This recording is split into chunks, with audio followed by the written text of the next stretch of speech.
Hi, today's video is how do you find the right co-founder for your startup, right? The startup is a very long journey in which there are going to be hundreds of ups and downs. So your choice about your co-founder or your partner during the startup is a very cautious and informed choice, right? So I thought I would make a nice checklist of things that you should definitely have clarity on, and what are the most important things about selecting your co-founder that would really help you in your startup journey. So let's check what they are, right? So ideally, the founders should agree broadly upon what is the vision of this company like, right? What are you going to be? Are you going to be the Uber of the world? Are you going to be the Airbnb of the world? Or are you going to be Flipkarts of the world, Amazon of the world? Like at least the broad vision as to what you're trying to accomplish with your venture, right? Because each person is unique. The way they look at the company in 5 years, 10 years is going to be unique. So it's very important that there is at least a broad agreement, because that way, that is the only thing that binds the founders together, right? Founders would stick on for longer reasons. They might have differences in opinion.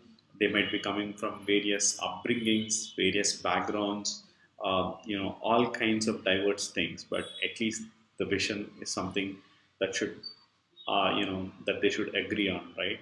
And second thing they should agree on is there should be a broad agreement on terms of goals and timeline. Like uh, in 3 years from now, we are going to hit so many dollars in sales, or we are going to have so many consumers. Let's say that's a revenue based startup, or so many number of users, right? I think that should be very realistic, and that should be clear between both people, and not just about 3 years, but at least both in terms of short-term goals as well as long-term goals. There should be a broad agreement, because without that, there might be a complete expectation mismatch with people. Somebody might be wanting to grow very fast, while somebody might be thinking, no, let's build the necessary capabilities, slowly grow this company and bootstrap this company, right? So there's often disagreements if the speed of the founders don't match quite a bit, right? And this is one of my favorite point. Having a common value system is something that I truly recommend, right? Let's say on certain issues with respect to consumers, or with respect to doing business with your partners, right? Somebody feels something is legitimate versus somebody feels something is illegitimate or not the right thing to do. They should have a common value system, right? They all should respect that these are agreed values between us. We would not go beyond this, right? No matter what happens, we are not going to cheat the customers, right? No matter what happens, we are not going to default anybody payments. So these are certain kind of values that you would want to have as an entrepreneur, and both of them should have the similar kind of value system. If somebody's value system is weak, they're bound to leave you during those lows, those low turns in the startup, right? And that can create quite a big difference in the way people act in kind of hard situation. So it's about the same thing that the fourth point reiterates again, like trust in terms of bad situations. In good situations, good faith, when the tide is high, when the sales are high, when the numbers are high, when you're raising investment, everybody will be together, right? But it is during those bad situations that being able to trust that yes, we all will make it through is something that's very important. So trust is an extremely important factor that matters a lot, and trusting their judgment and trusting their decisions takes the company a much longer way, right? And one should have like a candid discussion on equity, right? Like how much percentage you own versus how much percentage I own. Why should I own 50%? Why should you own 10%? So these kind of things should be extremely clearly talked about. Uh, a lot of times, first time founders, when they enter into this discussion, um, they would say, okay, because all of us are friends, let's share the equity, in four parts. And you will see that after 6 months, a couple of them are not working, and only two of them are working hard. So then you will feel it is unfair, and you're badly trapped in a situation where the two people are not performing, but they still hold the equity in your table, in your company, right? So it creates a lot of confusion, bro. So it's very, very important to understand who brings what to the table, who writes the code, who is going to sell stuff, who is going to take care of servicing consumers, who is going to run the operations, who is going to do the marketing part of this. And so these things have to be extremely, extremely clear and discussed early on. And this should be done not based on gut feel, but something that people trust him with this, right? So you do not want an amateur guy to code. At the same time, you do not want an amateur guy with poor people's skills to sell and be the selling face of your company, right? So these are hard decisions, and these should be taken objectively. And if you're starting off with friends and family, it's going to be very, very tough to be objective and communicate about these things. But I think uh, there should be some room for discussing this very clearly without hurting each other, and keeping everybody's interest in mind.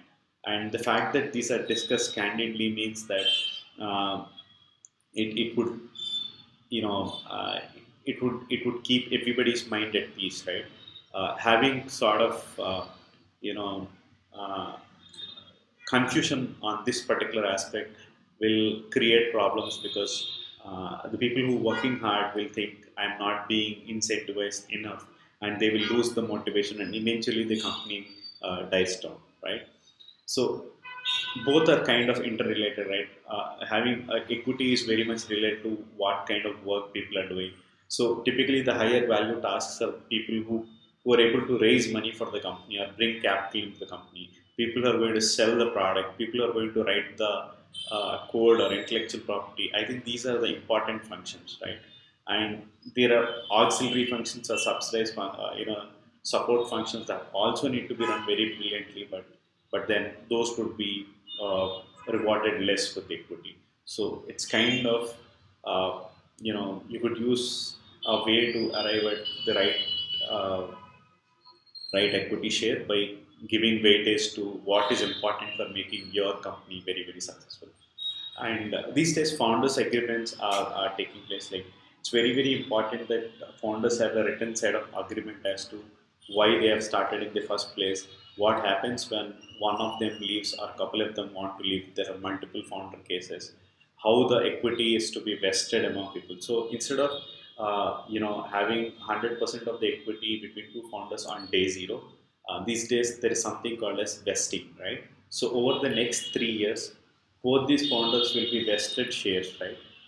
So let's say founders have kept aside 25% of the stock separate for ESOPs or raising money and or reward based allocation in future.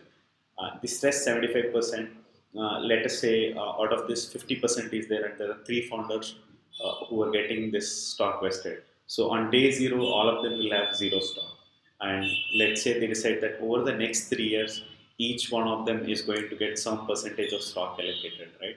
And based on however they are distributed each month, that much share. Like, so on first month, 1/36 of that share will be getting vested. So if some founder leaves some for some reason exactly after 6 months or a year, he would actually leave with 6/36 of the share, not the whole share. This thing. In fact, to avoid this, you can also put like the first 1 year, you don't vest anything, so that if somebody leaves in the first 1 year, he's also not going to be rewarded for that thing. So these kind of agreements would keep bad things from happening.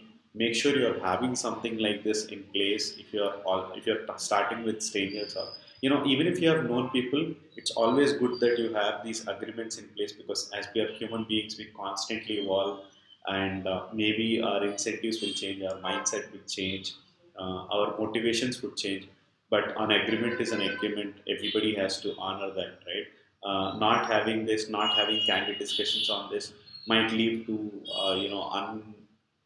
unfruitful situations, and sometimes creating more pain than what is required, right? This is the founder checklist. I hope you like this.